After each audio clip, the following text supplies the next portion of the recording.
పొద్దుట ఒక 1 వీక్ నుంచి నైజీరియాలో చాలామంది ఆ దేశం విడిచి వెళ్ళిపోతున్నారు.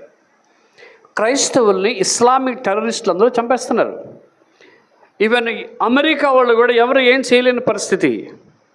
వాళ్ళు ఇంచుమించు 100 మంది చచ్చిపోతే అందరికీ గొయ్యి తీసి ఆ పెట్లు పెట్టి, సమాధులు పెట్లు పెట్టి, ఆ లోపలికి ఒక పాస్టర్ గారు అంటున్నాడు, అయ్యా మమ్మల్ని కాపాడండి, ఇక్కడ అనేక మందిని చంపేస్తున్నారు, ప్రపంచంలో అందరికీ స్వతంత్రం ఉంది, మాకు స్వతంత్రం లేదు.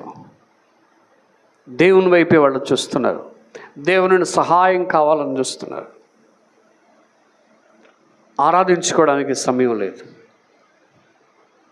ఈరోజు మనకి దేవుడిచ్చిన భాగ్యం ఏంటంటే ఆయన వైపు చూసే భాగ్యం దేవుడిచ్చాడు. దేవునికి స్తోత్రం. ఒక క్షణం అండి.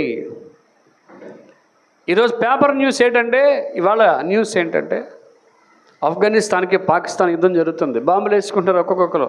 దీపావళి బాంబులు వేసుకుంటారు. మనకు రేపు దీపావళి కదా, అంతేనా? ఇవాళ ఆల్రెడీ రాత్రి నుంచి పాకిస్తాన్ ఆఫ్ఘనిస్తాన్